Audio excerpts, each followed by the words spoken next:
ಕೊಲಂಬಿಯಾದಲ್ಲಿ ಈ ತಿಂಗಳ 4ರಿಂದ 12ರವರೆಗೆ ನಡೆದ 56ನೇ ಅಂತಾರಾಷ್ಟ್ರೀಯ ಭೌತಶಾಸ್ತ್ರ ಒಲಿಂಪಿಯಾಡ್ 2026 ಸ್ಪರ್ಧೆಯಲ್ಲಿ ಭಾರತದ 5 ವಿದ್ಯಾರ್ಥಿಗಳು ಚಿನ್ನದ ಪದಕ ಗೆದ್ದುಕೊಂಡಿದ್ದಾರೆ. ಪುಣೆಯ ಕನಿಷ್ಕ್ ಜೈನ್, ಇಂದೋರ್ನ ರಿದ್ದೇಶ್ ಅನಂತ್ ಬೆಂಡಾಳೆ, ದೆಹಲಿಯ ಖುಷಿತ್ ಗರ್ಗ್, ಮುಂಬೈನ ಶ್ರೇಷ್ಠ ಸುರಯ್ಯ ಮತ್ತು ಅಹಮದಾಬಾದ್ನ ಸ್ವರಿತ್ ಜೋಶಿ ಚಿನ್ನದ ಪದಕಗಳಿಗೆ ಭಾಜನರಾಗಿದ್ದಾರೆ. ಒಟ್ಟು 87 ದೇಶಗಳ 381 ವಿದ್ಯಾರ್ಥಿಗಳು ಭಾಗವಹಿಸಿದ್ದ ಈ ಸ್ಪರ್ಧೆಯಲ್ಲಿ ಭಾರತವು ರಷ್ಯಾ, ಚೀನಾ, ಕಜಕಿಸ್ತಾನ, ದಕ್ಷಿಣ ಕೊರಿಯಾ ಮತ್ತು ತೈವಾನ್ನೊಂದಿಗೆ ಜಂಟಿಯಾಗಿ ಮೊದಲ ಸ್ಥಾನ ಪಡೆದಿದೆ.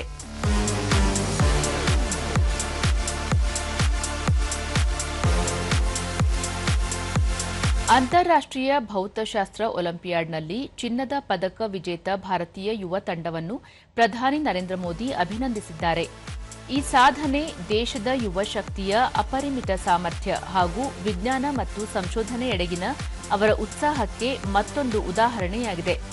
ಕಳೆದೊಂದು ದಶಕದಲ್ಲಿ ಅಂತಾರಾಷ್ಟ್ರೀಯ ಭೌತಶಾಸ್ತ್ರ ಒಲಿಂಪಿಯಾಡ್ನ ವಿವಿಧ ಆವೃತ್ತಿಗಳಲ್ಲಿ ಭಾರತೀಯ ವಿದ್ಯಾರ್ಥಿಗಳು ಅತ್ಯುತ್ತಮ ಸಾಧನೆ ತೋರುತ್ತಾ ಬಂದಿರುವುದು ಹೆಮ್ಮೆಯ ವಿಷಯ ಎಂದು ಪ್ರಧಾನಿ ಶ್ಲಾಘಿಸಿದ್ದಾರೆ.